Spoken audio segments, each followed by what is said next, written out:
I'm gonna start with something. I guess I'm gonna front load the seriousness and get this out the way, and then we can get into some of the more entertaining stuff later on. But I want to talk about this Fearless Fund.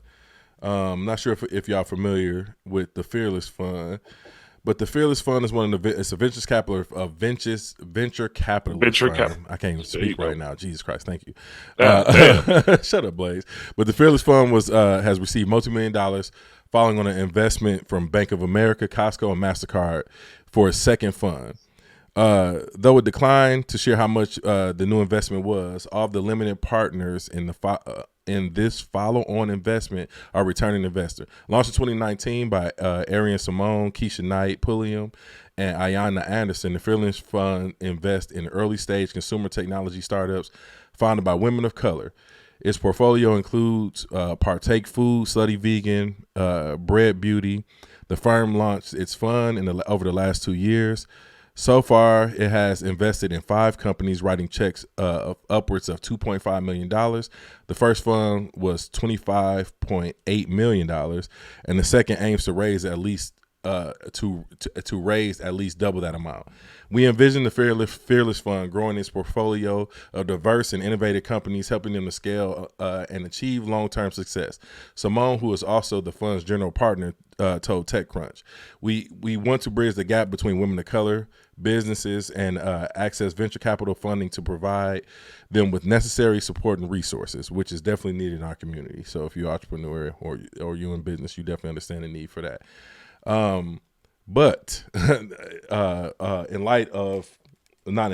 lieu of all of that, the venture capital firm is facing backlash. It actually has a lawsuit. So let me see here. Let me pull this up. This article from Afrotech. The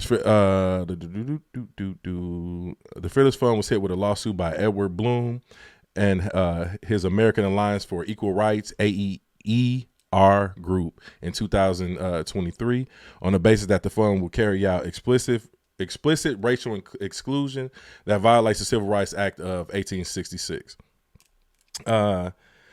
Now, the Fearless Fund is asking the panel of 3 federal courts of appeal judges to lift the injunction against its program to Strivers Grant Contest. The grant awards $20,000 to businesses whose owners are primarily Black women, as reported by the Associated Press. A conservative-leaning panel that questions the Fearless Fund hearing in Miami, Florida, will decide if the grant will be suspended until the lawsuit is over. In September 2023, another panel of the same Court of Appeals temporarily put the Strivers Grant Contest on hold. The move came after a lower court decided to not to block the project.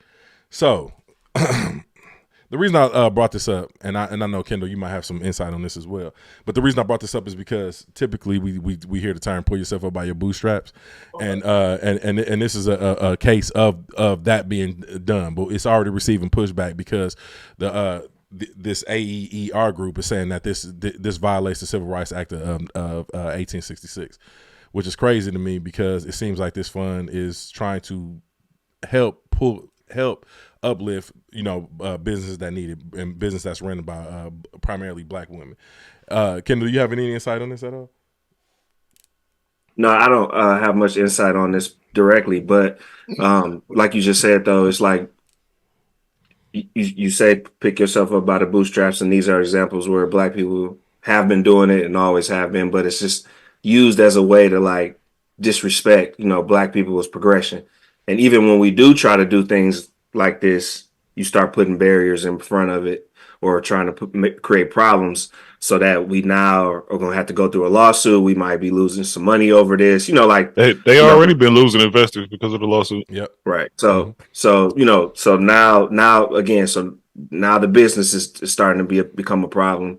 And again, like it was a positive thing. So like, what do you expect people to do? And this has been going on forever, right? Like, all the way down to the Black Wall Streets, and I'll put an S on that because there have been several different areas where Black people have had neighborhoods and things of that nature where they were progressing, and things started to get shut down from whatever reason or whatever law or eminent domains or whatever they want to create and put barriers. And I'm just saying they in terms of government or overseers over cities and politicians within the local boards and things of that nature. they start to create problems for these organizations. And that's, this is why the systematic or the racism or whatever you want to call it is always brought up, because again, you try to move things forward, and then now you have to deal with these types of issues, and hopefully they can succeed from this and still continue to push what they're trying to do with their initiative of helping these businesses grow.